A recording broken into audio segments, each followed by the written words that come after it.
האריה מלך החיות. מלך החיות מופיע במלוא הדרו.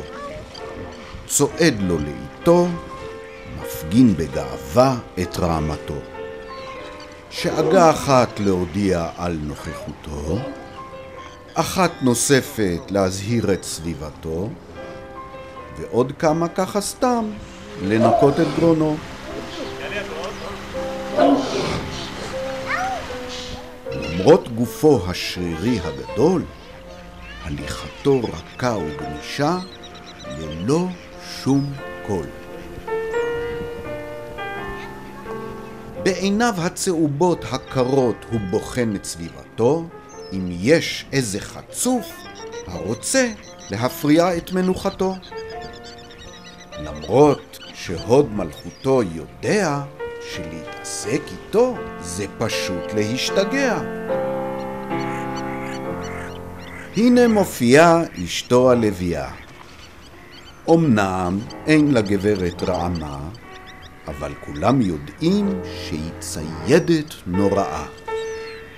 מתחת לכפותיה השעירות הרכות מסתתרות ציפורניים מאוד מסוכנות.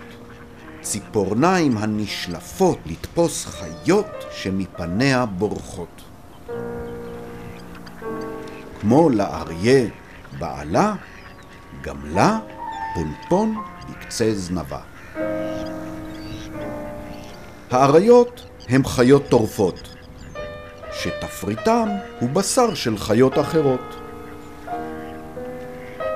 הם שייכים למשפחת החתולים הגדולים. את רוב היום בשינה הם מבלים. פותחים פה בפיהוק של עייפים, החושף ניבים חדים ומפחידים. כשהם לא ישנים, עם הלשון הם מתנקים ומנקים. אם משהו בסביבה מעורר בהם דאגה, כל מערכות ההתראה נכנסות מיד לפעולה. עיניהם החודרות, אוזניהם הזקופות, והפם המרחרח בוחנים בקפידה כל צליל, מראה וריח. אמנם את עיקר הציד ביום הלוויות מבצעות, אך אם צריך עזרה או הגנה, מלך החיות תמיד בסביבה. לפעמים זה מזה מתרחקים.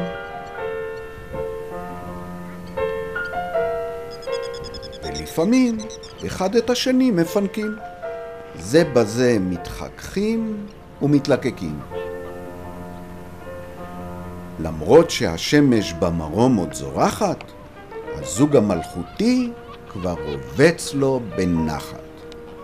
את העיניים הם בקושי מחזיקים פקוחות, מוכנים לחלום, חלומות של אריות. אז לילה טוב נגיד לזוג האוהבים, ואנחנו נמשיך בסיפורים הבאים.